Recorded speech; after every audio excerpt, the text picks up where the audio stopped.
ये जानबूझकर तो किसी भी तरह से अशुद्ध आचरण होने ना पावे।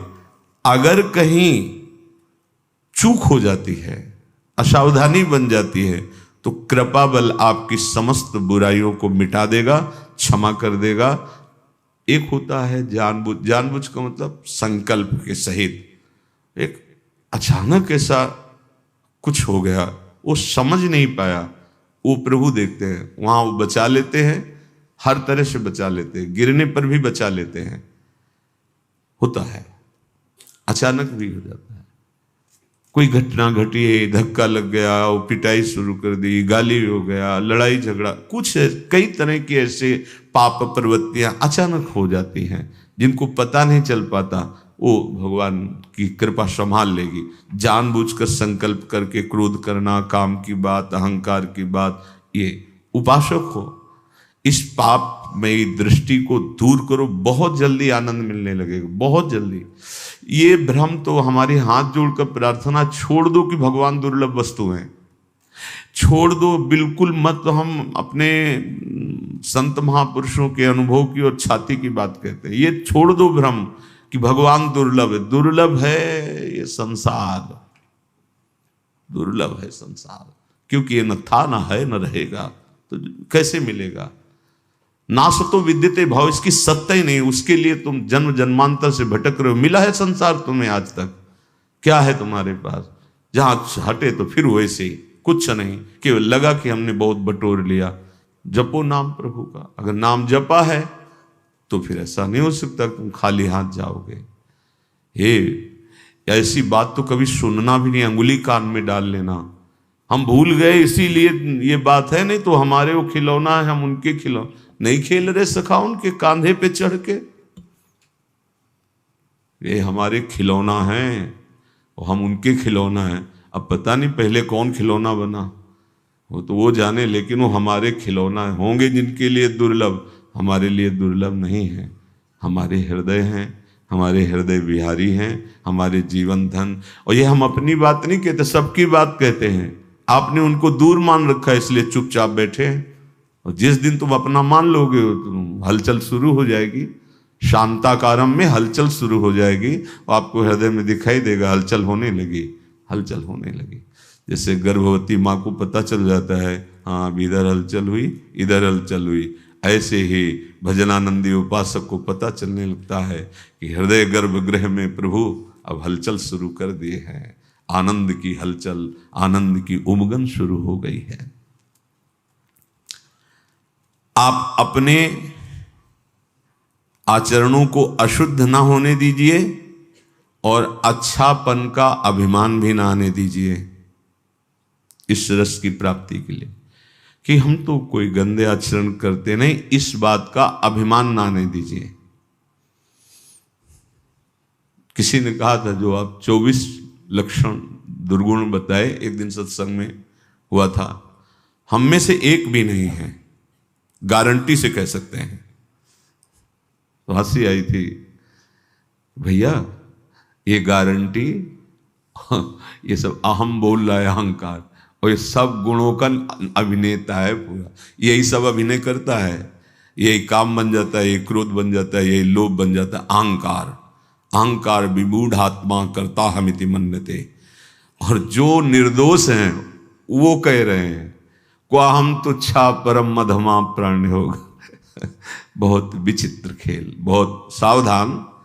अशुद्ध आचरण अर्थात पापाचरण करना नहीं, अच्छे आचरणों का अभिमान नहीं करना, क्योंकि गुरु प्रदत्त होते हैं। आराध्य देव की कृपा से दैवी संपदा का अवतरण हृदय में होता है। आपको प्रयास करना है प्रभु के नाम जप का, चिंतन का। अशुद्ध आचरण करना नहीं, शुद्ध आचरण का अभिमान नहीं आने देना, और हमारा सारा का सारा प्रयास प्रयत्न प्रभु के चिंतन करने का है, प्रभु के स्मरण करने का है। अनन्य चेता बनने में देर नहीं लगेगी। ओ अनन्य चेता सततम यो माम स्मृति नित्य सा तस्याहम सुलभा पार्थ नित्य युक्त योगिना। आप भाव करके देखो, भगवान की प्राप्ति दुर्लभ है। भगवान अपने घर के हैं भाई। माया भगवान की घरनी है, जिसे तुम अपनी घरनी बनाना चाहते हो। कभी नहीं बना पाया कोई और न बना पाओगे। मायापति सिर्फ भगवान है, दूसरा कोई नहीं। और आप सब माया को अपनी घरनी बनाना चाहते हो, नहीं स्वामी बनना चाहते हो ना माया के। कौन हो? भगवान अपने घर के हैं भाई। भगवत प्राप्ति कोई बहुत दुर्लभ बात नहीं है। दुर्लभ बात है माया के आकर्षण से बच पाना। भगवान की प्राप्ति, हाथ उठा के कहता हूं, ये तो कभी शब्द कान में मत पड़ने देना, नहीं तो जन्म बिगड़ जाएगा। जहां कोई कहे कि ऐसे कोई भगवत प्राप्ति होती, तो कान में उंगली डाल लेना, नहीं सुनना। मुझे प्रभु मिलेंगे और निश्चित मिलेंगे, ये उनके वचन हैं। ये था माम प्रपद्य। गोस्वामी जी बहुत सुलझे हुए महापुरुष हैं, तुलसीदास जी महाराज। इसमें हमें ये बताओ कि इसमें क्या शब्द कहा है। पहला शब्द है बिगड़ी जन्म अनेक की। समझ में आ गया? अब ही सुधरे आज, ये भी बस समझ में, आज अभी सुधर जाएगी। क्या कह रहे हैं? हो ही राम को, बस इतने में रुक जाओ। इतने में तुम्हारी बिगड़ी संभल गई, तुम्हें भगवत प्राप्ति हो जाएगी। चाहे जितने जन्म तुम बिगाड़ किए हो, तुम्हें भगवत प्राप्ति कितने में हो जाएगी। गोस्वामी जी बोल रहे हैं, बोले अभी हृदय में स्वीकार करो कि हे प्रभु मैं आपका। गोस्वामी जी कोई साधन ही आप बता रहे हैं। अब जितनी श्वासें और जीवन बचा है, तो नाम जप, काम तो यहां हो गया। अब नाम इसलिए जपो कि ये बात तुम्हारे हृदय में दृढ़ हो जाए, जो स्वीकार किया है दृढ़ हो जाए। और नाम जपने में जो तुम्हें बाधा पहुंचाते हैं, तज कुसुमाज, गंदी बातों का त्याग करो। ये बाद के बाद कही है। भगवत प्राप्ति की बात तो इतने से हो गई कि अब ही सुधरे आज हो ही राम को। ये बहुत चिंतन की हुई, शोधी हुई बात है। अब हम कह तो रहे, एक बार बरसाने में भी गहवर बन के पहले साकरी खोर में बैठ करके कहा था कि हमारी श्री जी के प्रति जिसके हृदय में ये बात आ जाएगी कि हमारे माई श्यामा जी को राज आज इस परम पावन भूमि पर बैठ कर कह रहे हैं, निश्चित उसको श्री जी प्राप्ति निश्चित होगी। श्री जी निश्चित, पर दिमाग में नहीं टिकेगा जिसको श्री जी की प्राप्ति नहीं होनी, वो हमारी बात बैठा ले नहीं पाएगा। वो एकांत में कुछ लोग साथ हैं। ये हम कोई प्रवचन नहीं कर रहे, हम हृदय खोल के आपके सामने रखते हैं। हमें कोई परवाह नहीं इस बात के लिए कि दुर्लभ वार, दुर्लभ समय है, दुर्लभ बात को पकड़ लो। कोई साधन बल नहीं तुम्हें पहुंचा सकता प्रभु के पास। ये हम भी कह रहे हैं। एकमात्र आश्रय बल आज तक जिसको कभी भी कहीं भी भगवत प्राप्ति हुई, वो अपने साधन बल से जब हार करके पुकारा है तो भगवान मिल गए। तो ये तुम्हारे है ही क्या साधन है? तुम क्यों नहीं हार जाते? क्यों नहीं स्वीकार कर लेते? हे प्रियालाल मैं आपका हूं, हे लाडली मैं आपका हूं। अनन्य चेता वही हो जाता है। कौन?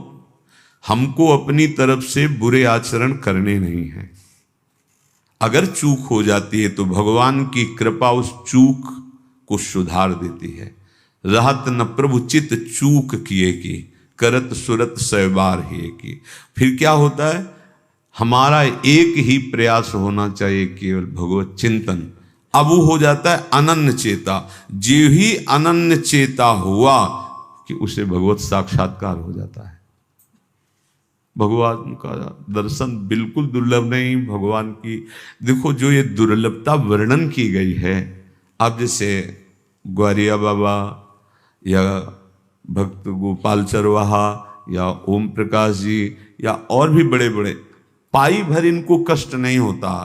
हम तुम शरीर में हैं, प्राणों को पोषित देख करके सुखी हैं, इसलिए ऐसा 70 दिन भोजन नहीं किया। अरे तुम क्या जानो, अनंत ब्रह्मांडों का पोषण करने वाला प्रभु उनको पोषित कर रहा है, अमृत सुख दे रहा है, तो इस अन्न पानी की क्या बात रह गई? तो ये थोड़ी कि इतना भयानक कष्ट उसने सहा। कष्ट सह के नहीं, अपार सुख में 70 दिन व्यतीत हुए श्री ओम प्रकाश जी के। अपार सुख में रंत देव जी के कितने दिन व्यतीत हुए, अन्न पानी भी नहीं है, अपार सुख। वो भगवदानंद कैसे बाह्य देहाभिमानी जीव बुद्धि की कहाँ पहुंचे उस सुख के लिए। ये चिंता मत करो, ये कोई दुख नहीं है। जिस साधक को अपने शरीर सुख आराम देने की वृत्ति बन गई है, बहुत ध्यान से सुनिएगा, हमारी कुछ ऐसी कमियां हैं जो हमें आगे नहीं बढ़ने देती। जिस साधक को शरीर सुख और आराम देने, ये शरीर तुम्हारा नहीं है, तुम शरीर नहीं हो, इसे ज्यादा दुलार मत करो। अब हमारी बात समझ में आ जाए तो समझ लो, जैसे पता है कि अब ये नौकर भाग जाएगा, नहीं तो है और काम करा लो, जितना करा लो। कंजूस आदमी हो तो क्या सोचेगा, और काम करा लो जितना। ऐसे ही ये भागेगा, ये मरेगा, ये नष्ट होगा, और भजन करा लो, जितना भजन करवा लो इससे, जितनी जगत की सेवा करवा लो, जितना दूसरों का मंगल करवा लो। इसको ये नहीं कि खूब सजा धजा के खूब सोआओ खाओ पियो भोग, अरे धोखा धोखा, भारी धोखा। इससे दुलार करना धोखा, इसका बहुत दुलार करना मतलब दुर्गति का पूरा पक्का इंतजाम कर लेना। अब ये बात सबकी समझ में नहीं आएगी, क्योंकि बहुत प्रचंड भगवती माया का आकर्षण है, इसी से तो आकर्षण है। शरीर को आराम देने